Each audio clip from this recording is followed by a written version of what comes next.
নমস্কার বন্ধুরা, শ্রাবণী রান্নাঘরে আপনাদের সবাইকে স্বাগত জানিয়ে আমি প্রতিদিনের মতো আবারও আজকের একটা রান্নার ভিডিও নিয়ে আপনাদের সামনে চলে এসেছি। আজকের আমি আপনাদের শঙ্কর মাছ দিয়ে একটা অসাধারণ রেসিপি বানিয়ে দেখাবো। আশা করি আপনাদের ভালো লাগবে। তার জন্য কিন্তু আমার পুরো ভিডিওটা আপনাদের দেখতে হবে। আর দেখা শুরু করার আগে একটা লাইক দেবেন, সুন্দর একটা কমেন্ট করবেন আর শেয়ার করতে ভুলবেন না। তাহলে চলুন আজকের আমি এই শঙ্কর মাছ দিয়ে কি বানিয়েছি সেটা আপনারা একবার দেখে নিন। রান্নাটা করার জন্য প্রথমে আমি এখানে দেখুন বেশ কিছুটা শঙ্কর মাছ নিয়ে নিয়েছি। এবার শঙ্কর মাছের মধ্যে আমি দিয়ে দেব প্রথমে নুন।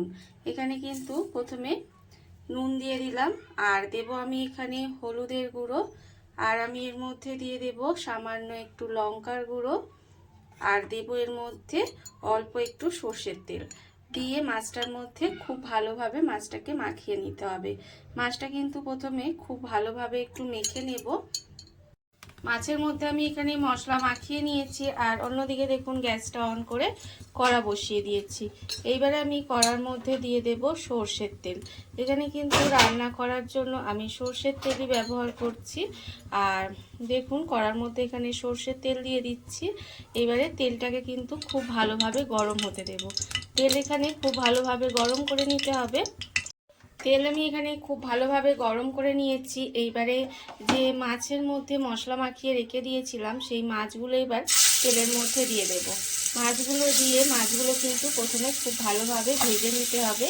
আর এই মাছগুলো যদি একটু ভালোভাবে মাংসর মতো করে রান্না করা যায় তাহলে কিন্তু এগুলো খেতে ভীষণই সুন্দর লাগে।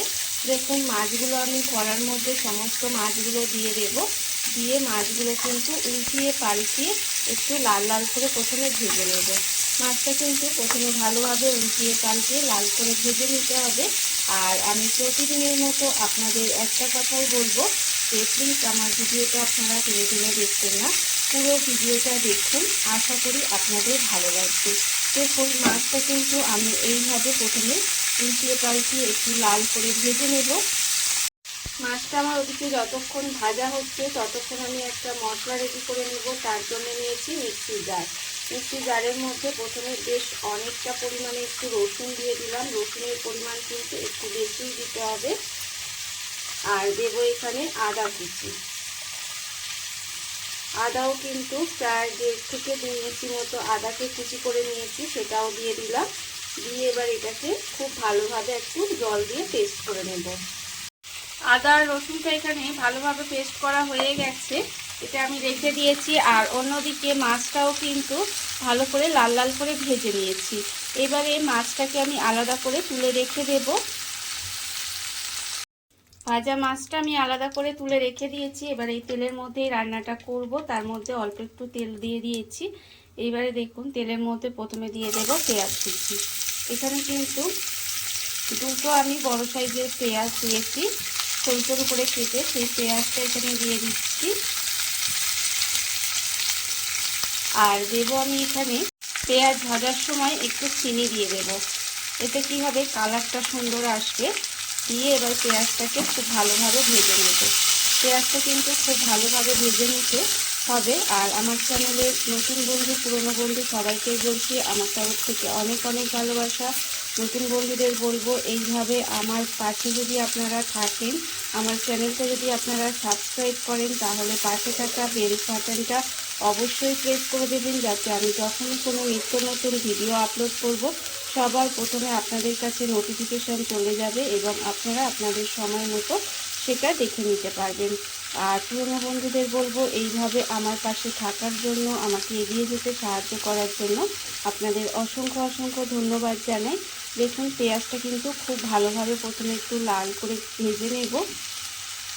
পেঁয়াজটা আমার এখানে লাল করে ভাজা হয়ে গেছে। এবার আমি এর মধ্যে দিয়ে দেব আদা রসুন বাটাটা। এখানে কিন্তু আদা রসুন বাটাটা এর মধ্যে দিয়ে দিতে হবে। আদা রসুন বাটাটা দিয়ে খুব ভালোভাবে একটু মশলাটাকে কষিয়ে নেব, মানে এর যে একটা কাঁচা গন্ধ আছে সেটা যাতে চলে যায়। এইভাবে কিন্তু একটু মশলাটাকে কষিয়ে নিতে হবে। আর এই সময় আমি এর মধ্যে দিয়ে দেব টমেটো। এখানে কিন্তু একটা বড় সাইজের টমেটো ছিল, কেটে রেখেছিলাম, সেই টমেটোটাও এর মধ্যে দিয়ে দিলাম।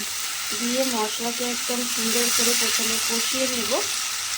মশলা আমি এখানে ভালোভাবে কষিয়ে নিয়েছি। এবারে আমি এর মধ্যে দিয়ে দেব গুঁড়ো মশলা। গুঁড়ো মশলার মধ্যে আছে আন্দাজ মতো নুন, হলুদ গুঁড়ো আর লঙ্কার গুঁড়ো। গুঁড়ো মশলাটা দিয়ে এবার আমি এর মধ্যে অল্প সামান্য একটু জল দেব। জল দিয়ে মশলাটাকে খুব ভালোভাবে কষাবো। তার কারণ আমি এখানে একটু জল দিলাম, না হলে হচ্ছে মশলাটা পুড়ে যেতে পারে, সেই জন্য অল্প সামান্য একটু জল দিয়ে মশলাটাকে একদম সুন্দরভাবে তেল ছাড়া পর্যন্ত কষিয়ে নেব। এইভাবে কিন্তু মশলাটাকে একদম সুন্দর করে কষিয়ে নিতে হবে। ঢাকা দিয়ে আমি একটু মশলাটা ভালোভাবে কষিয়ে নিয়েছি। আর দেখুন এর কালারটাও চেঞ্জ হয়ে গেছে, আর আস্তে আস্তে কিন্তু পাশ থেকে তেলটাও ছেড়ে দিচ্ছে।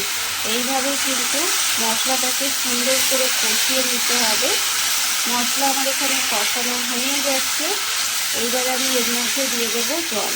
এখানে কিন্তু আমি মিক্সিটা ধুয়ে জলটা এর মধ্যে দিয়ে দিচ্ছি। খুব বেশি জল কিন্তু দেব না, খুব বেশি ঝোল হয় না, একটু মাখো মাখো হবে। এইবারে দেখুন এটা মিশিয়ে নেব জল দিয়ে। এবার এটাকে একটু ঢাকা দিয়ে দেব। ঢাকা দিয়ে গ্রেভিটাকে প্রথমে খুব ভালোভাবে ফুটতে দেব। এটাকে ভালোভাবে ফুটিয়ে নিতে হবে। গ্রেভিটা আমার এখানে খুব ভালোভাবে ফুটে গেছে। গ্রেভিটা এখানে ভালোভাবে ফুটিয়ে নিয়েছি। এইবারে আমি এর মধ্যে যে মাছগুলো ভেজে রেখেছিলাম সেই মাছগুলো কিন্তু দিয়ে দেব। মাছগুলো দিয়ে এবার মাছগুলোকে ভালোভাবে রান্না হতে দিতে হবে। একটু মিশিয়ে দেব। দেখুন এইভাবে মিশিয়ে দিয়ে এটাকে কিন্তু ঢাকা দিয়ে গ্যাসটাকে একেবারে লোতে দিয়ে এইভাবে একটু সময় রান্না হতে দেব। মাছটা কিন্তু একটু সময় ভালো করে রান্না করে নিতে হবে, যাতে মাছটা সেদ্ধ হয়ে যায় এবং সমস্ত মশলাগুলো মাছের মধ্যে ঢুকে যায়। ততক্ষণ পর্যন্ত কিন্তু একটু সময় নিয়ে মাছটাকে এইভাবে একটু ঢাকা দিয়ে রান্না হতে দিতে হবে।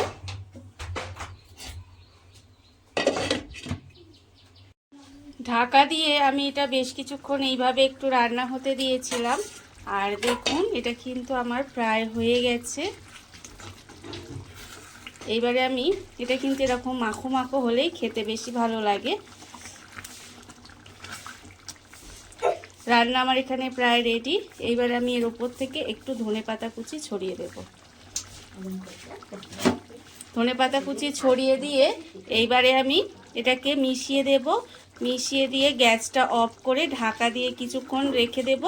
তারপরে আপনাদের পরিবেশন করে দেখাবো ঠিক কেমন হলো।